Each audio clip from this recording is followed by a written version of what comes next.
နောက်တစ်နေ့နက်နက်ဈေးထွက်ချိန်မှာတော့သူတို့၏မာလာဆူရှာဟင်းစတောလေးမှာမာလာဟင်းကြိုက်နှစ်သက်သောစားသုံးသူများစွာဖြင့်အလွန်စီကားလိုနေပါတယ်ထိုစဉ်မထင်မှတ်ပဲမြို့ပိုင်ရရှိ၏မြင်းလဲရောက်ရှိလာပြီးမာနာကြီးလာသောရန်ရွေတော်မိမလာကမာလာအနက်ဆူရှာလုံး၍မိမိတို့မမလေးကိုမွန်းချက်စေသည်ဟုဆိုကာနင်တို့လိုတာမန်လူတွေကလမ်းမပေါ်မှာဘာလို့ဒီလိုရုံညံ့တဲ့အစားအစာတွေချက်နေရတာလဲမမလေးကိုထိခိုက်ရင်ခေါင်းဖြတ်ခံရမယ်ဟုမာနာချင်းစွာဆဲဆိုကျိမ်းမောင်းပါတော့တယ်သို့တော်တမိဖြစ်သူကမစုံမနစ်ပဲဈေးဆိုတာရောင်းဝယ်တဲ့နေရာပါရိုးရိုးသားသားရောင်းနေတာမို့မကြိုက်ရင်တခြားလမ်းကကွေ့သွားလို့ရပါတယ်လို့ပြန်လဲတုတ်ပြန်ခဲ့ပါတယ်ရန်ရွေတော်ကဒေါသထွက်ပြီးဆက်လက်ရန်တွေးမလို့လုံနေစင်မှာပဲမြင်းလဲတွင်းထဲကအစားတောက်ပျက်စီးသောယောဂခံစားနေရသည့်မြို့ပိုင်ရရှိ၏တမီးတော်ကလိုက်ကာကိုလှက်ကြည့်လိုက်ပါတယ်ရန်ရွေတော်ကလေဆူးမီဆို၍တားမြစ်ပေမဲ့အစားမဝင်ပဲနွမ်းနယ်နေတဲ့မမလေးကတော့ဆူရှာမွေးကြိုင်လာသောမာလာအနှံ့ကြောင့်မထင်မှတ်ပဲကတွင်းလိုက်ကပိုက်စားလာခဲ့ပါတယ်ဒါကိုတတိထားမိလိုက်သည့်မာလာဆိုင်ရှင်မင်းကလေးကတောင်ဘက်ဆန်းရည်အေးပစုံထုံများနှင့်အထူးဆက်ထားသောမာလာဟင်းကိုမမလေးကတွင်တွေ့စေရန်စေတနာပြည့်ဖြင့်ဂယုတစိုက်ပြင်ဆင်အခန့်ပေးလိုက်ပါတော့တယ်အစီခံမလေးကမင်းသမီးလေးရဲ့တမားတော်မပြပဲရှောက်စားလို့တခုခုဖြစ်ရင်ကျမတို့ခေါင်းဆယ်လုံးတော့မလောက်ပါဘူးဆိုပြီးစိုးရိမ်တကြီးတားဆီးနေခဲ့ပါတယ်တိုးတော့အစားငတ်နေတဲ့မင်းသမီးလေးကတော့ဂယုမဆိုင်ပဲပါဆက်ပိတ်ပြီးယူလာခဲ့ဖို့အမိန့်ပေးလိုက်တော့တာပါဇွန်းနဲ့ပစုံနီတကောင်ကိုမြည်ကြည့်လိုက်ရုံရှိသေးမင်းသမီးလေးရဲ့မျက်လုံးတွေဝိုင်းဆက်သွားပြီးဒါရမ်းစားလို့ကောင်းတာပဲငါဘဝမှာဒီလောက်အရသာရှိတာမျိုးတစ်ခါမှမစားဘူးဆိုပြီးဝမ်းတာလွန်လို့မျက်ရည်ပင်ဝဲလာခဲ့ပါတယ်ဒါကိုမြင်တဲ့အစီခံကြီးကလည်းကောင်းကင်ဘုံကမင်းကြီးမစားလိုက်တာတခင်မလေးအစားဝင်သွားပြီးဆိုပြီးဝမ်းတာအားရအော်ဟဲလိုက်ပါတော့တယ်မင်းသမီးလေးကဟင်းချက်သူမိမလလေးရှယ်ဝမ်ရင်ကိုနမဲမင်းမြန်းကသူမဤဟင်းလက်ရကိုသဘောကျလုံး၍အစီခံကိုငွေပြား90ပါတီတစ်တာကြီးထုတ်ခိုင်းပြီးစုအကြီးကျယ်ချပေးခဲ့ပါတယ်ဒါတင်မကသေးပဲဒီနေ့ကစပြီးနေ့ရဲ့ပစုံနီစလုံးကြီးနှလုံးစာလုံးကိုငါအကုန်စပွန်ဆာပေးမယ်နောက်ဆိုဒီအချိန်တိုင်းမြို့ပိုင်ရုံးရဲ့နောက်ဖက်တကားကိုအချိန်မှန်လာပို့ပေးရမယ်ဟုအမိန့်ပေးခဲ့ပါတယ်သို့တော့ပါနတ်တော်ရှယ်ဝမ်ရင်ကတော့ငွေကိုကျေးဇူးတင်စွာလက်ခံပေးမဲ့ဓာတ်ရိုက်သွားရောက်ပို့ဆောင်ပေးဖို့ကိုတော့ညှင်းဆန်လိုက်ပါတယ်သူမကကျမတို့ရဲ့မာလာပုစွန်နီကပူပူနွေးနွေးစားမှအရသာရှိတာပါအဝေးကြီးပါဆယ်ထုတ်ပေးလိုက်ရင်အရသာဖြစ်သွားပါလိမ့်မယ်ဒါကြောင့်ကျမချင်းဟုံမျိုးရဲ့အစီကားဆုံးလမ်းမပေါ်မှာဟုံမန်အက်ကေဟာဆိုတဲ့မာလာပုစွန်နီဆိုင်ဖွင့်လိုက်ပါမယ်မင်းသမီးလေးစားခြင်းတဲ့အခါမှလူလွတ်ပြီးလက်လက်ဆက်ဆက်လာဝယ်ပါဟုစီးပွားရေးတလန်းမှာရှာလိုက်တယ်ထို့နောက်ရှယ်ဝမ်ရင်သည်ရရှိလာသောငွေတစ်တာကြီးကိုကိုင်း၍မှပတ်စံတွေရှိပြီးအုပ်အိမ်ကြီးဆောက်လို့ရပြီးလက်ကွက်တွေဝယ်ပြီးပစုံမွေးဖို့လူတွေပါငှားလို့ရပြီးဟုဝမ်းသာအားရပြောပြခဲ့ပါတယ်မျက်စိမမြင်ရသူအမျိုးသားဖြစ်သူဟန်ရဲကလည်းသူမ၏လက်ကိုကျဉ်းနာစွာဆုပ်ကိုင်းရင်းမင်းဘလောက်ကြီးတဲ့အိမ်ဆောက်ခြင်းလဲဘလောက်ကြီးတဲ့ဆိုင်ဖွင့်ခြင်းလဲငါလမ်းကင်းပေးပါမယ်ဟုအပြည့်အဝအားပေးခဲ့ပါတယ်ညရောက်လို့အိမ်ပြန်ရောက်သည့်အခါရှယ်ဝမ်ရင်ကရလာသမျှငွေကြေးများကိုစပွဲပေါ်ပုံချလိုက်ရာကလေးမလေးကမမကကောင်းကင်ဘော်ကလက်ပေးနဲ့မင်းကြီးကိုတပြတိုက်လာတာလားဟုချစ်ဆက်ပွဲမေးလိုက်၍အားလုံးပြုံးလိုက်ကြရပါတယ်ရှယ်ဝမ်ရင်ကဒါဟာသူမ၏အရေးချင်းဖြင့်တရားသဖြင့်ရှာဖွေထားခြင်းဖြစ်ကြောင်းရှင်းပြခဲ့ပါတယ်ရောက်ခမဖြစ်သူကဒါမင်းအသက်နဲ့လဲပြီးရှာလာတဲ့ပတ်စံတွေပါမင်းပဲတင်ထားပါဟုအာနာစွာညှင်းဆန်ခဲ့တော်လဲရှယ်ဝမ်ရင်ကရောက်ခမ၏လက်ကိုစုပ်ကိုင်ကမေကြောင်မိသားစုရဲ့တကားကိုဝင်လာကြတဲ့ကကျမတို့ဟာတေတူရှင်ဘက်အတူတူရှိတဲ့မိသားစုတစ်ခုပါပဲမေပဲဒီပတ်စံကိုယူထားပြီးဘန္နာထိန်ပေးပါမနှက်ဖြန်ကြရင်ရွာအရှိဘက်ကရင်းနှွေးတောက်လဲကွက်တွေနဲ့မြေလွတ်တွေကိုအကုန်ဝယ်ကြတာပေါ့ဟုမိသားစုအပေါ်စီလုံးစွာတာဝန်ကျေပြလိုက်ပါတော့တယ်မိခင်ကတော့ဒီလောက်များပြတဲ့ငွေကြေးကိုလက်မခံရဲပဲညှင်းဆန်နေခဲ့ပေမဲ့ဝမ်ရင်ကအမေနဲ့ညီမလေးကအိမ်မှာဝိုင်းကူပေးလို့နောက်ပြီးဟန်ရဲကမိုးရီးတဲ့ညင်းနဲ့တွေမှာဒုက္ခခံပစုံဖမ်းပေးလဲတွန်းပေးပြီးလေပြင်းနဲ့နှင်းတန်တွေကိုကာကွယ်ပေးခဲ့လို့ဒါဒီပတ်စံတွေရလာတာပါဒါကြောင့်ဒါဟာတို့တမိသားစုလုံးရဲ့ပတ်စံပါဆိုပြီးစိတ်လှုပ်ရှားစွာရှင်းပြခဲ့ပါတယ်ထို့စဉ်မျက်မမြင်မျိုးသားဟန်ရဲကလည်းအမေဖြစ်သူကိုပတ်စံတွေလက်ခံထားဖို့နဲ့နောက်တွင်အိမ်ဤကိစ္စအဝါဝါကိုဝမ်ရင်ဤသဘောအတိုင်းဆုံးဖြတ်ရန်ပံ့ပိုးပေးလိုက်ရာမိခင်ဖြစ်သူမှာဝမ်းတာလုံး၍မျက်ရည်များကြကဝမ်ရင်ကိုအကျဉ်းသားကြီးစွာဖတ်ထားလိုက်ပါတော့တယ်ဝမ်ရင်ဤဝမ်းကွဲအမဖြစ်သူရဲ့ရက်ဆက်ကြမ်းကြုတ်တဲ့အမျိုးသားဟာလောင်းကစားရုံမှာအငွေနှစ်ဆက်ဆုံးရှုံးလာခဲ့ပြီးဒေါသအရှိန်နဲ့အိမ်ပြန်ရောက်လာကအမဝမ်းကွဲဖြစ်သူကိုကြာပွတ်နဲ့ရက်ရက်ဆက်ဆက်ရိုက်နှက်နှိပ်စက်နေပါတယ်သူမကတွေးယူတွေးတန်းတောင်းပန်နေတော့လဲထိုအမျိုးသားကမညာမတာဆက်လက်ရိုက်နှက်နေခဲ့တာပါမိမိအသက်ဘေးမှလွတ်မြောက်ရန်အတွက်သူမဟာအမျိုးသား၏အင်ဂျီစာကိုဆွဲကင်ကသခင်ဆုံးရှုံးသွားတဲ့ပတ်စံတွေမကပဲအရင်ရောအမျက်ပါပြန်ရနိုင်မဲ့နီလန်ကမှရှိပါတယ်ဟုအော်ဟစ်အတနာခံလိုက်ပါတယ်အမျိုးသားကမယုံကြည်ပဲသူမအားနည်းနည်းတန်ကြထားသည့်ပြစ်မှုထမ်းတစ်ယောက်ဖြစ်သည်ဖြင့်လိန်ညာနေသည်ဟုဆွဆွဲကရောင်းစားပြစ်မိဟုချင်းချောက်လိုက်ချိန်မှာတော့မိန်းကလေးကသူမ၏ဝမ်းကွဲညီမဖြစ်သူဝမ်ရင်ဟာဈေးထဲတွင်ပစွန်ဆက်ရောင်းချရာမှာငွေကြေးများစွာရရှိခဲ့ရုံမကမြို့ပိုင်မင်း၏တမိထံမှငွေ90တောင်စုကြေးရရှိခဲ့ကြောင်းမြို့ခံများအားလုံးအသိဖြစ်သည်ဟုဆိုလိုက်ပါတယ်ထို့အပြင်ဝမ်ရင်ဤပါကြီးမှာနည်းနည်းတန်ခံရစဉ်ဆုံးပါသွားခဲ့သည်ဖြင့်မိသားစုစည်းကမ်းအရာဝမ်းကွဲအမဖြစ်သူသူမနှင့်အကျဉ်းစခန်းတွင်ရှိသောဖခင်ဖြစ်သူချဲမိသားစုလူကြီးများကသာထိုပတ်စံများကိုပိုင်ဆိုင်ခွင့်ရှိသည်ဟုအကွက်စင်ကအမျိုးသား၏လောဘကိုဆွတ်ပေးလိုက်ပါတယ်ရက်ဆက်လာသည့်တခင်ကြီးကငွေပြား90နဲ့မြို့ပိုင်မင်းတမိတော်စီကပတ်စံတောင်းနိုင်တဲ့နီလန်သာငါလက်ထဲရောက်ရင်ခိုင်းငင်းခရိုင်တစ်ခုလုံးမှာအကြီးဆုံးအရက်ဆိုင်ကြီးဖွင့်လိုက်ရုံပေါ့ဟုကျုံဝါကသူမအားသွားနေ့ရက်အတုံးမကျတဲ့ဦးလေးသုံးကိုသွားခေါ်ခဲ့ငါဝင်ယူချိုင်ကနောက်ွယ်ကမမမတ်ရှိပေးမယ်လို့ပြောလိုက်ဆက်ရှန်ကျေးရွာကိုသွားပြီးရှက်မိသားစုရတဲ့ပစ္စည်းတွေပြန်ယူခဲ့ဟုအကြံယုတ်ကြီးဖြစ်အမိန့်ပေးလိုက်ပါတယ်နှင်းတွေဖုံးနေတဲ့ရွာလေးထဲတွင်တားအမိနှစ်ယောက်ထင်းခုန်နေစဉ်ဦးလေးသုံးရှင်ပင်နဲ့အပေါင်းပါများကအိမ်တကားကိုရိုက်ချိုးကရောက်ရှိလာပါတယ်အလိုလေးငါရဲ့ကန်ဆိုးမလေးရဲ့ဦးလေးသုံးဖြစ်နင့်ကိုတော်တော်နဲ့ရှာတွေ့လိုက်ရတယ်နင့်အဖေဆုံးပြီးပြီဆိုတော့အခုရှယ်မိသားစုရဲ့အိမ်တော်ဦးစီးကငါပဲဟုကျိမ်းမောင်းလိုက်ပါတယ်ထို့ပြင်ပါလာသည့်အမျိုးသမီးကလည်းရှင်ဝင်းရင်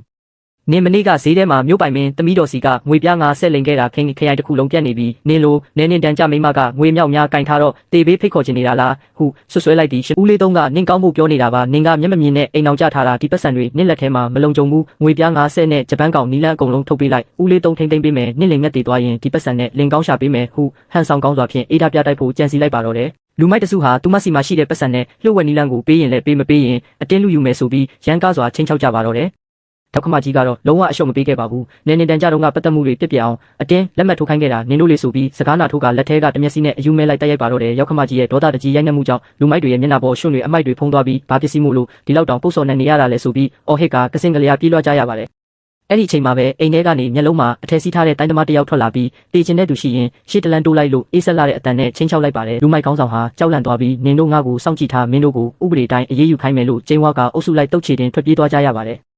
ပြဿနာတွေငြိမ်းအေးသွားချိန်မှာတော့ရောက်ခမကြီးဟာမြေကြီးပေါ်ထိုင်ကျသွားပြီးဒီရုပ်မာတဲ့ကောင်တွေဒါငါချွေးမရဲ့ပတ်စံတွေပါဆိုမှအမိဖြစ်သူကတော့မေမေကိုဖတ်လို့ရင်မေမေဘာမှမဖြစ်တော့ပါဘူးမေမေဒီနေ့ပွဲတော်တွေကဗိုလ်ချုပ်ကြီးတွေထက်တောင်ပိုပြီးတက်ပယ်နေတယ်လို့နှစ်သိမ့်ပေးခဲ့တယ်အဲ့ဒီနောက်တိုင်းသမားကပြဿနာအမြင့်ပြတ်သွားအောင်ငါလက်လှရှားပေးရမလားသူတို့ပြန်လာဦးမှာလို့မင်းမြတ်တဲ့ခါမှာတော့ဝင်ရင်က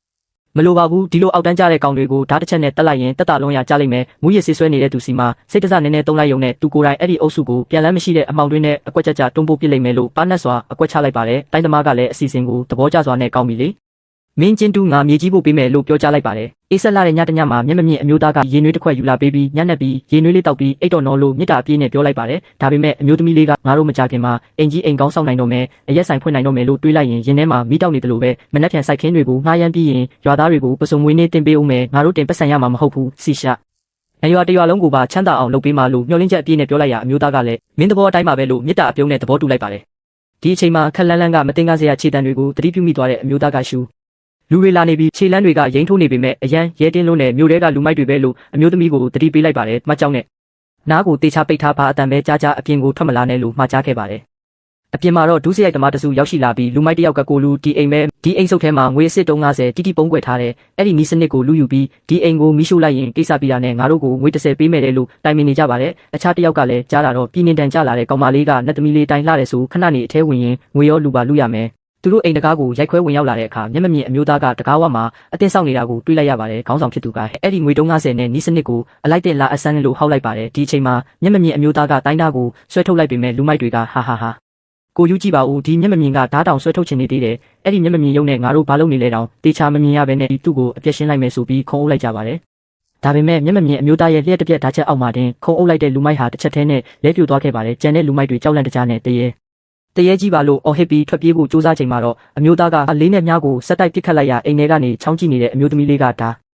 ါစက်တိုက်လေးပြစ်နီးပါလားလို့အံ့အားသင့်စွာရေရုပ်မိသွားပါတယ်စက္ကန့်ပိုင်းတွင်းမှာပဲဒုစရိုက်သမားတွေဟာတယောက်ပြီးတယောက်လဲကျတေဆုံးသွားကြပါတော့တယ်လှုပ်ဝက်ဆန်းကျဲဓာတ်သမားရှောင်းဟန်ရဲ့ရှေ့မှာဓာပြအုပ်စုဟာဒူးထောက်အသက်ပေးတောင်းပန်နေကြပါတယ်အသက်ချမ်းသာပေးပါဟိုဝင်ရုပ်ချိုင်ကငွေပေးပြီးတပြားတိုက်ခိုင်းလိုက်တာပါကျွန်တော်တို့နဲ့မဆိုင်ပါဘူးဟန်ရဲ့ကအေးဆက်စွာတတိပေးလိုက်တယ်ပြန်သွားပြီးဝင်ရုပ်ချိုင်နဲ့ရှမ်မီသားစုကမိမကိုပြောလိုက်ရှိတန်းရွာကိုနောက်တစ်ခေါက်ထပ်နောက်ဆက်ရဲရင်ဒီအစိတ်လူများနဲ့တင်မကဘူးမျိုးရိုးပေါ်မှာငါကိုယ်တိုင်ရိုက်နှက်ချိတ်ဆွဲပြစ်မယ်သွားကြဟန်ရဲကသူမစီလျှောက်လာပြီးအတန်ကိုရှော့ကလန့်သွားသလားမိန်းကလေးကသူ့ရင်ခွင်ထဲတိုးဝင်ရင်ရီမန်းချက်အပြည့်နဲ့မနှက်ဖြန်မြေကွက်ဝဲအလုတ်သမားငါပြီးငါတို့ရဲ့ဟုံမင်ဧကေဟာဝါကိုဘယ်သူမှမပြန်ရဲအောင်လုပ်မယ်လို့ပြောလိုက်ရဟန်ရဲကလည်းမင်းလှုပ်ချင်တာမှန်သမျှလုပ်ပါဒီမိုးကောင်းကင်ကြီးကိုငါမင်းအတွက်ကောက်ွယ်ပေးထားမယ်လို့ကတိပေးလိုက်ပါတယ်တလားကြပြီးနောက်ခန်းထားတဲ့ဟုံမင်ဧကေဟာကြီးစတင်ဖွင့်လှစ်လိုက်ပါပြီးကြွကြပါဗျာဒီနေ့ဖွင့်ပွဲအထိမ်းအမှတ်အနေနဲ့ရှော့ဈေးပေးထားပြီးတာကူယိုရီတအိုးလက်ဆောင်ပေးပါတယ်လို့ကြွေးကြော်နေပါတယ်ဧည့်သည်တွေကစူပါစမ်းကျဲတဲ့ဟော့ပေါ်အိုကြီးကိုအံ့ဩနေကြစဉ်အလုတ်သမားကောင်လေးကဒါကိုမောင်နှံဆုံးဟော့ပေါ်လို့ခေါ်ပါတယ်အနီရောင်ဟင်းရည်ကအေးဆက်မှုကိုမောင်းထုတ်ပေးပြီးအဖြူရောင်ဟင်းရည်ကတော့အာဟာရပြည့်စုံစေပါတယ်ပပလီထားတဲ့စိတ်သားနဲ့မာလာပူဆွန်နီတွေကိုစိတ်ကြိုက်သုံးဆောင်နိုင်ပါတယ်လို့ရှင်းပြလိုက်ပါတယ်အပေါ်ထက်စရင်ကန်ခမ်းမှာတော့မိန်းကလေးကစရင်တွေ့ရင်ဟန်ရဲ့ဒီအတိုင်းဆို10ရက်တောင်မလိုဘူးအရင်ရောအမျက်ပါပြန်ရတော့မှလို့စိတ်လှုပ်ရှားစွာပြောနေပါတယ်ဟန်ရဲ့ကရင်နွေးကန်ပေးရင်ရေလေးတောက်ပါအောင်ကိုမပင်ပန်းစင်နဲ့ပတ်စံရှာတာဖြည်းဖြည်းပေါ့လို့ဂယုတစိုက်ပြောလိုက်ပေမဲ့သူမကတော့ရေတငုံတောက်ကမရဘူးလေစီးပွားရေးကွင်းဆိုတာစစ်မှတ်ကွင်းလိုပဲဘလို့လောက်ဖြည်းဖြည်းသွားလို့ရမှာလဲလို့ပြက်ပြက်တသားတုတ်ပြန်လိုက်ပါတော့တယ်ငါတို့ဆိုင်ရောင်းအားကောင်းနေတော့တစ်ဖက်ခြံကဂျူဘူးလုံးစားတောက်ဆိုင်ကလူတွေမရှုနိုင်မကယ်နိုင်ဖြစ်နေကြပြီးဒီနေ့သူတို့ဘာရုံမာတဲ့ကောက်ကျင်ကြီးတွေတုံးလာမလဲဆိုတာငါကိုယ်တိုင်စောင့်ကြည့်ရတာပေါ့လို့စိတ်သက်အပြည့်နဲ့ပြောလိုက်ပါတယ်မကြမီမှာပဲစားတောက်ဆိုင်အောက်ထပ်မှာရုပ်တဲတဲဖြစ်သွားခဲ့ပါတယ်လူတစုကကယ်ကြပါဦးဒီဆိုင်ကကနန်းခီတွေထဲမှာအစိတ်တွေပါတယ်ဆိုပြီးဟဟပပအော်ဟစ်လိုက်ကြတာပါအောက်ထပ်ရောက်တော့လူတယောက်ကမြေပြင်မှာအမြုပ်တွေထွက်ပြီးလူလိမ့်နေတဲ့သူ့အကိုကိုပွေ့ချီထားရင်ဒီလိုရှွန့်ပုတ်တွေစားတဲ့ကနန်းခီတွေဟာအစိတ်ကောင်တွေပါလို့ငါပြောတာပဲ ငါအကိုကြီးတလုတ်ပဲစားရသေးတယ်အစိမ့်မိပြီးတေလူမျိုးပါဖြစ်နေပြီလို့ပြိတက်ကိုဝါရဖြန့်ပါတော့တယ်ဘေးကစားသုံးသူတွေလည်းကြောက်လန့်ပြီးဆိုင်ကိုဝေဖန်ကြတာကြောင့်ဆိုင်ဝန်ထမ်းတွေကရှင်းပြဖို့ကြိုးစားပေမဲ့ထိုလူမိုက်ကဆိုင်ကိုရိုက်ခွဲဖို့အထိလှုံ့ဆော်ခဲ့ပါတယ်ဒါပေမဲ့မမလေးကတော့နည်းနည်းမှမတုံ့လို့ပဲပြင်းထန်တဲ့အစိတ်ဆိုရင်တော့လွယ်ပါတယ်တွေးထုတ်ပြီးအစိတ်မဖြစ်ရင်သူချက်ချင်းတည်သွားမှာမို့လို့ငါရဲ့ဒီအက်နဲ့အာယုံကြောအရှိဆုံးလက်ညှိုးထိပ်ကိုထိုးဆိုင်ပေးမယ်တကယ်အစိတ်မိရင်ဘာမှခံစားရမှာမဟုတ်ဘူးလို့ပြောရင်းလက်ညှိုးကိုအက်နဲ့စိုက်ထိုးလိုက်တဲ့ခါမှာတော့အစိတ်မိခြင်းအောင်ဆောင်ထားသူဟာနာကျင်လွန်းလို့အော်ဟစ်ပြီးငုတ်တုတ်ထထိုင်လိုက်ရတယ်အကွက်ပေါ်သွားတဲ့အခါမှာတော့ထိုလူမိုက်ကဲစောက်မိမမင်းငါ့ကွက်ကိုဖျက်ဆီးတယ်ပေါ့ဆိုပြီးဓာတ်နဲ့ဝင်တိုက်ပေမဲ့မမလေးရဲ့တိုင်းသမားကစက္ကန့်ပိုင်းအတွင်းမှာပဲနှိမ်နှင်းလိုက်ပါတယ်ထိုအချိန်မှာပဲမြို့ကြီးရဲ့မမလေးကြောက်ရောက်ရှိလာပြီးနေကင်းကြောင်တောင်ကြီးငါကျေးဇူးရှင်ရဲ့ဆိုင်ကိုလာရန်ကောက်ဝင်တယ်ပေါ့ဒီလူမိုက်တွေကိုထောင်ထဲထည့်ပြီးနောက်ွယ်ကကျိုးကင်သူကိုစုံစမ်းကြလို့အမိတ်ပေးလိုက်ပါတယ်ကြောက်လန့်သွားတဲ့လူမိုက်ဟာမမလေးအသက်ချမ်းသာပေးပါဒါဂျူဖူလုံးစားတောက်ဆိုင်ပိုင်ရှင်ဝန်ကပြား30ပေးပြီးဒီဆိုင်ရဲ့ဂုံသတင်းကိုဖျက်ဆီးခိုင်းလို့လုပ်ရတာပါဆိုပြီးနောက်ွယ်ကတရက်ခန့်အစ်စ်ကိုဝန်ခံထွက်ဆိုလိုက်ရပါတော့တယ်ဂျူဖူလောက်ကတကယ်ကိုရဲတင်းလာချီလာဒီလိုရုံညံ့တဲ့နီလန်းနဲ့ရှင်ပြန်ရဲတယ်ပေါ့အိမ်တော်ထိန်ချက်ချင်းလူခေါ်ပြီးဂျူဖူလောက်ကိုတွားပိတ်လိုက်စစ်စေးရမှုဝန်ကိုလည်းဖမ်းဆီးအေးအေးယူလိုက်တော့ထို့နောက်လမ်းဖြတ်သွားတဲ့ဧည့်သည်တွေကိုမင်းသမီးကဟုံးမင်းဧကေဟာဆိုတာစီကံအတိုင်းတက်တက်မတ်မတ်ရှောက်လန်းနေတာမို့ဘာမှကြောက်စရာမလိုပါဘူးဒီနေ့အတွက်အားလုံးကိုဟင်းပွဲငါဆက်လျှော့ပေးပါမယ်လို့ကြေညာလိုက်တာကြောင့်စားတောက်ဆိုင်တစ်ခုလုံးအလူရက်စားတောက်ကြတော့တာပေါ့အပေါ်ထပ်မှာတော့ရောက်လာတဲ့မိတ်ဆွေမျိုးသမီးလေးကဝမ်ရင်မမစီးပွားရေးတွေဒီလောက်ကောင်းနေတာညီမအတွက်တီးတန့်ခန့်နဲ့အလွန်ဆက်တဲ့ဟောပေါ်ပြင်ပေးပါဦးလို့တောင်းဆိုရာမင်းသမီးကသုံးလောင်မှာအကောင်းဆုံးခန်းကိုကြိုတင်ဖယ်ထားပေးပြီးသားဖြစ်ကြောင်းပြုံးပြီးတုတ်ပြန်လိုက်ပါတယ်ဒါပေမဲ့တစ်ဖက်မှာတော့ဝစ်ကြွေးကချက်ချင်းလိုက်လာခဲ့ပါတယ်ထိုနေ့မွန်းလွဲပိုင်းမှာပဲကျူဘူးလောက်ဆိုင်ချင်းပိတ်ခံရပြီးစစ်စေးရမှုဝန်လည်းထောင်ထဲရောက်သွားခဲ့ပါတယ်လိမ်လည်မှုမှာပါဝင်တဲ့ရှင်ယူကြောက်တဲ့တန်ကြိုးတစ်သားတောင်းကြိုးတွေနဲ့အနှိမ့်ဆုံးအလုတ်ကျန်းစခန်းကိုပို့ခံရပြီးတစ်သက်လုံးညအိမ်သာတန်ရှင်းရေးလုပ်ရမယ့်ကံကြမ္မာဆိုးနဲ့ရင်ဆိုင်လိုက်ရပါတယ်ဒီအဖြစ်ပြက်ပြီးနောက်ဟုံးမင်းအေကေဟာရဲ့နာမည်ဟာချင်းဟဲခရိုင်တစ်ခုလုံးမှာရေပန်းစားသွားပြီးမျိုးစားမင်းကြီးမင်းသားတွေမှအစအခြေခံလူဒန်းစားတွေထိဟော့ပေါ်နဲ့ပစုံထုတ်လာရောက်စားတော့ကြတာကြောင့်ငွေကြေးတွေဟာရေးစည်းတစ်ဖွဲရှောင်းအိမ်တော်စီအဆက်မပြတ်စီးဝင်လာခဲ့တော့တာပေါ့ဒါပေမဲ့နေဆက်မှာစစ်ပွဲပြဿနာရောက်ရှိလို့လာခဲ့ပါတယ်စီးနှင်းတွေကျနေတဲ့စားတောက်ဆိုင်ထဲမှာစားသုံးသူတွေကမြောက်ပိုင်းကရန်သူတွေနေဆက်ကိုကျူးကျော်နေပြီးတဲ့အနောက်မြောက်စခန်းကငါတို့ရဲဘော်တွေအဝတ်ထဲမရောက်လာလို့အေးတန်ရရနေကြတယ်ဓာတ်ကိုတော့မစုပ်ကင်နိုင်ကြတော့ဘူးဒီစစ်ပွဲကိုဘလို့ဆက်တိုက်မလဲလို့စိုးရိမ်တကြီးပြောနေကြပါတယ်အေးစိမ့်လာတဲ့ညချမ်းမှာမင်းသမီးကစရင်တွက်ကိန်းအလုရှုံနေချိန်သူ့ရဲ့မျက်စိမမြင်ရတဲ့ချစ်သူကတာမိုးဝေယုံလေးခြုံပေးရင်းဘာတွေးနေလဲမေးလိုက်ရမင်းသမီးကစပွဲပေါ်ကငရုတ်သီးတွေကိုကြည့်ပြီးဟန်ရဲကျမတို့ငရုတ်သီးတွေကအတုံးဝင်လာနိုင်တယ်ဒါတွေကသွေးလေလဲပတ်စေပြီးအေးတန်ကိုကြက်ကြက်ခံနိုင်စေတာမို့အချောက်ခံအမုံကျိတ်ပြီးရှေ့တန်းကိုပို့ပေးနိုင်ရင်တော့တို့တိုင်းပြည်အတွက်ပါကူညီဖို့စဉ်းစားလိုက်ပါတော့တယ်ဒါဟာအေးခဲနေတဲ့နေဆက်စစ်တီတော်တွေအတွက်အသက်ကယ်စစ်တုံးပစ္စည်းပါပဲဒါကိုရှေ့တန်းစီပို့ပေးနိုင်ရင်အရက်ထက်ပိုအေးတန်ကာကွယ်ပေးနိုင်ရုံမကတပ်သားတွေအရက်မူပြီးအလုတ်ပြတ်တာမျိုးလည်းမဖြစ်စေဘူးမူလကစီးပွားရေးလုပ်ဖို့စိတ်ကူးထားပေမဲ့အရေးပေါ်လိုအပ်နေတဲ့စစ်တပ်အတွက်ဒီငရုတ်တီးချောက်တွေကိုတုံးဖို့သူမဆုံးဖြတ်လိုက်ပါတယ်အခြားတစ်ဖက်မှာတော့စီကားလာတဲ့ဟုံမင်းစီးစိမ်စားတောက်ဆိုင်စီမုံတိုင်းကိုတိုးဝင်ပြီးရောက်ရှိလာတဲ့တပ်ထင်းကျုပ်စစ်သူကြီးဖေကိုမြို့ပိုင်ရာရှိကအေးတန်နိုင်နဲ့ဟော့ပေါ့ပူပူလေးနဲ့ဝမ်းသာအားရကြိုဆိုလိုက်ပါတယ်ဒါပေမဲ့စစ်သူကြီးဖေကတော့ဒေါသတကြီးစပွဲကိုရိုက်ခွဲလိုက်ပါတယ်မင်းသိရဲ့လားမင်းညကတိုက်ပွဲမှာငါတပ်သားကျော်ဟာရန်သူသားကြောင့်မဟုတ်ပဲနှင်းတော်တဲ့အစိမ့်လိုက်ခဲပြီးတေခဲ့ရတာပေါ့မြို့ပိုင်ရာရှိကပြပြတရားနဲ့စိတ်လျှော့ပါအမတ်မင်းဒီဆိုင်ကဟင်းခတ်အနှစ်တစ်ဟာစားလိုက်တာနဲ့ချက်ချင်းချွေးတူးနဲ့ဒေးထွက်စေတာမို့စစ်တီတော်တွေအတွက်စဉ်းစားပြီးတငုံမကမြည်ကြည့်ပေးပါဦးစစ်သူကြီးဖေကမယုံမကြည်နဲ့ပူပူဆက်ဆက်တိုးသားလောက်ကိုမြည်ကြည့်လိုက်ရာချက်ချင်းဆိုသလိုအပူရှိန်ရှိန်တဲ့ခန္ဓာကိုယ်ရဲ့စိတ်ဝင်သွားပြီးနဖူးမှာချွေးများတီးလာခဲ့ပါတယ်သူဟာမြို့ပိုင်ရာရှိရဲ့ကော်လာကိုဆွဲကင်လိုက်ပြီးဒီစုပ်ရည်တဲ့ဘာတွေထည့်ထားတာလဲဒီလိုအရာမျိုးကိုစစ်တီတော်တွေစောင့်ထားခိုင်းရင်ရှေ့တန်းမှာအေးတန်ကြောင့်တေးရတာကိုအ ਨੇ ဆုံးတစ်ဝက်မကရှော့ချပေးနိုင်လိမ့်မယ်ဒီဆိုင်ပိုင်ရှင်ကိုခေါ်လိုက်စမ်းထိုစဉ်ဆိုင်ရဲ့တစ်သားလေးကားထက်ကနေတင့်တယ်လှပတဲ့မိမလာလေးတူဆင်းလာပြီးကျမကိုရှာနေတာပါလားဟုမေးလိုက်ပါတယ်စစ်သူကြီးဖေကမီးတောက်နေတဲ့ဟော့ပေါ်အိုးကိုညွန်ပြရင်းဒီစုပ်ရည်နီတဲ့ကဆက်တဲ့အရာကနင်းဖော်ဆက်ထားတာလားဘလောက်ပဲကုန်ပါစေစီးရေးဌာနကအကုန်ဝယ်ယူမယ်ဟုအမိန့်ပေးလိုက်ရာသူမကတင်းငိမ့်စွာပင်ပြန်လဲလျှောက်တင်လိုက်ပါတော့တယ်ဒါကိုငရုတ်သီးလို့ခေါ်ပါတယ်သူမကရှင်းပြပါတယ်စီရှန်ရွာမှာမြေရိုင်းဧက30စိုက်ပျိုးခဲ့ကြပြီးရွာသားတွေဟာနေမအားညမအားအချောက်ခံအမုံကျိတ်ပြီးထိတ်တန့်အရေးသွေးရှိတဲ့ငရုတ်သီးမုံပိတာနဲ့တူညနီးပါးသိမ်းဆီးထားခဲ့ကြတာပါဒါကိုကြားလိုက်ရတဲ့အခါတက်မှုကြီးကဝမ်းသာအားရရေမောလိုက်ပြီးကောင်းကင်ကြီးကအနောက်မြောက်မဟာကျိုးတက်မတော်ကြီးကိုပြစ်မထားပါဘူးလို့ကြွေးကြော်လိုက်ပါတယ်အမရာဟာတိုင်းပြည်အတွက်ကြီးမားတဲ့အကျိုးကျေးဇူးဆောင်ရွက်ခဲ့တာပဲလို့ချီးမွမ်းလိုက်တဲ့အခါအမျိုးသမီးငယ်ကတိုင်းပြည်သားယာဝပြောရေးနဲ့တစည်းရေးမှာတာမန်ပြည်သူတွေမှလည်းတာဝန်ရှိကြောင်းရှေ့တန်းကစစ်တီတွေတွေးမြေကြတိုက်ပွဲဝင်နေကြတာမို့ဒီငရုတ်တိမုတ်ပိတာနဲ့တူညကိုအနောက်မြောက်စစ်စခန်းကြီးစီအခမဲ့လူဒန်းကျင်ကြောင်းနှိမ့်ချစွာတုံ့ပြန်ခဲ့ပါတယ်သူမရဲ့စိတ်တက်ကိုလေးစားမိတဲ့တက်မှုကြီးကပစ္စည်းရဲ့အရေးသွေးနဲ့ပြုလုပ်ပုံအစဉ်စဉ်ကိုအတီးပြုဖို့မိဖို့ကြောင့်နဲ့ကိုတောင်ကိုကိုယ်တိုင်တွားကြည့်ခြင်းနဲ့လို့တောင်းဆိုတာကြောင့်သူမကလည်းဝမ်းမြောက်စွာလမ်းပြခေါ်ဆောင်သွားခဲ့ပါတယ်ကိုတောင်ဝင်းထဲရောက်တဲ့အခါထင်းခုန်နေတဲ့အမျိုးသားတယောက်ကိုတွေ့လိုက်ရပါတယ်စစ်ဝတ်စုံဝတ်ထားတဲ့ငယ်သားပေကျုံဟာထိုသူ့ကိုမြင်ချင်းပဲချက်ချင်းမှတ်မိသွားပြီးနှင်းဖုံးနေတဲ့မြေပြင်ပေါ်မှာဒူးထောက်ကငိုကြွေးလိုက်ပါတယ်စောင်းစစ်သူကြီးလက်အောက်ငယ်သားနောက်ဆုံးတော့စစ်သူကြီးကိုရှာတွေ့ခဲ့ပြီဗျာဒါပေမဲ့မျက်လုံးမှာအထက်စီးထားတဲ့ထင်းခုတ်သမားကတော့မဟာကျိုးမှာစောင်းစစ်သူကြီးဆိုတာမရှိတော့ကြောင်းဒီမှာတော့စောင်းဟန်ရဲ့ဆိုတဲ့မျက်မမြင်အသုံးမကျတဲ့လူတယောက်ပဲရှိတော့ကြောင်းအေးဆက်စွာတုံ့ပြန်ခဲ့ပါတယ် အမှန်တရားကိုရှင်းပြခြင်းလာတဲ့ပေကျုံကနားထောင်ပေးဖို့ငိုယိုတောင်းပန်ပါတယ်လောရန်ကြိုင်ဝမ်တိုက်ပွဲရဲ့အမှန်တရားကိုစုံစမ်းသိရှိရပြီဖြစ်ကြောင်းစစ်တူကြီးဟာယာတူလောဘကြောင့်မစင်မကျင်စစ်ချီခဲ့တာမဟုတ်ပဲမိစ္ဆာအမတ်ကြီးလီဖူကောကရိခါတွေကိုပိတ်ဆို့ပြီးရန်သူတွေကိုစစ်ချီလမ်းကြောင်းပေါက်ကြားအောင်လုပ်ကစစ်တူကြီးကိုမတရားဆွဆွဲခဲ့တာဖြစ်ကြောင်းပြောပြခဲ့ပါတယ်လွန်ခဲ့တဲ့လဝက်ကပဲအေဂရစ်မင်းမြတ်ကအဲ့ဒီမိစ္ဆာအမတ်ကိုတေတံပေးခဲ့ပြီးစစ်တူကြီးမတရားဆွဆွဲခံခဲ့ရတာကိုသိရှိသွားတာကြောင့်စစ်တူကြီးကိုရှာဖွေဖို့နန်းတော်ကရွှေတစိမ့်အမိတ်တော်10နှစ်ဆောင်နဲ့တူရှိုအမြောက်များဆေးလွတ်ထားကြောင်းအထူးသဖြင့်ခုချိန်မှာမြောက်ပိုင်းရိုင်းဆိုင်တဲ့ရန်သူတွေပြန်လည်တိုက်ခိုက်လာနေပြီးမို့စစ်တူကြီးကိုတက်မတော်ကြီးကိုပြန်လည်ဥဆောင်ပေးဖို့ညီကိုတွေကမျှော်လင့်နေကြကြောင်းပြောပြခဲ့ပါတယ်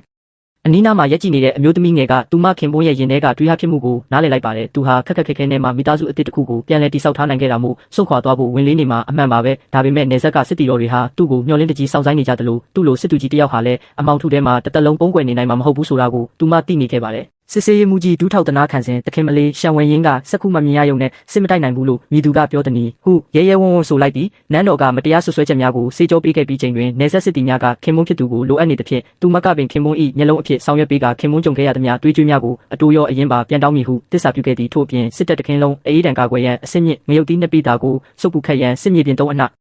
ပြုလုပ်ရန်နှင့်ရန်သူကိုတိုက်ခိုက်မိငရုတ်တီးရေဘူးများအဖြစ်အစီအစဉ်တကျပြင်ဆင်ပေးခဲ့ရာအနောက်မြောက်စစ်တီတသိန်းကကျေးဇူးတင်စွာကောင်းညွှန်ကြတော်သည်ထိုစဉ်ရန်သူတန်ချက်ကမြင်းစီတက်မြို့နှင့်နီးကပ်လာချိန်တွင်မြို့တကားပွင့်သွားပြီးမဟာစစ်နက်ဖျားဆောင်းစစ်သူကြီးပြန်လည်ထွက်ပေါ်လာသည်ရှံဝမ်ရင်းကမြို့ရိုးပေါ်မှစစ်မောင်းကြီးကိုအစွမ်းကုန်တီးခတ်၍တက်ကြိုင်ခုကျွေးကြော်အားပေးလိုက်ရာငရုတ်တီးစုပ်ပူကြောင့်သွေးများပူနွေးနေသောဆောင်းစစ်သူကြီးနှင့်စစ်တီများသည်မြောက်ပိုင်းခွေးများကိုအပြက်ရှင်းရန်မြို့ပြင်သို့တဟုန်ဟုန်ထိုးစစ်ဆင်ကြတော့သည်တာကျိုးစစ်တပ်အေးခဲနေပြီးအထင်နှင့်မြို့ကို3ရက်တိုင်ဖျက်ဆီးမိဟုကျွေးကြော်လာသောမြောက်ပိုင်း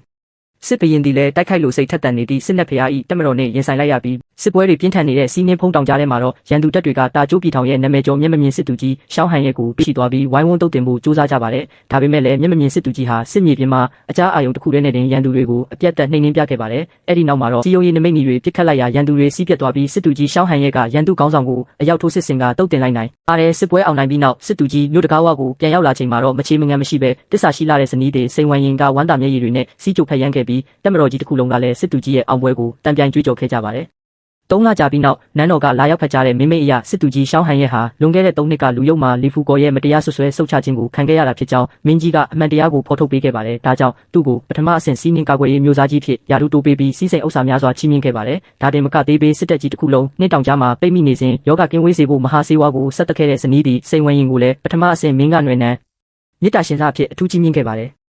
ဒါပေမဲ့စစ်သူကြီးရှောင်းဟန်ရဲ့ကတော့ယာတုတိုးမြင့်မှုကိုညှင်းပယ်ခဲ့ပါတယ်ကျွန်တော်မျိုးရဲ့မျက်လုံးတွေကွဲသွားခဲ့ပေမဲ့စစ်မြေပြင်မှာအတန်နဲ့နေရာကွဲနိုင်ခဲ့ပါတယ်တိုးတော်လဲစစ်သူကြီးတအုပ်အဖြစ်စစ်တပ်တစ်ခုလုံးကိုဥဆောင်ဖို့ရာကျွန်တော်မျိုးရဲ့ဒီမျက်လုံးမတန်ဆွမ်းမှုကမထိုက်တန်တော့ပါဘူးဟုမိန့်ကြားခဲ့ပါတယ်အမတ်ကြီးကမင်းကြီးဤတင်စစ်တပ်ထဲမှာထိုင်နေုံနဲ့တင်စစ်ဝိညာဉ်ဆိုတာရှိနေမှာပါဆိုသည့်စကားကိုလာရောက်ပါတော့လဲစစ်သူကြီးကတော့ကျွန်တော်မျိုးရဲ့ဘဝဝတ်ကိုတိုင်းပြည်အတွက်ပေးဆက်ခဲ့ပြီးပါပြီကြံတဲ့ဘဝဝတ်မှာတော့ဇနီးတဲ့နဲ့အတူအေးချမ်းစွာနေထိုင်သွားခြင်းပါတယ်ဟုယာတုအားလုံးမှနှုတ်ထွက်ခွင့်တောင်းခံခဲ့ပါတယ်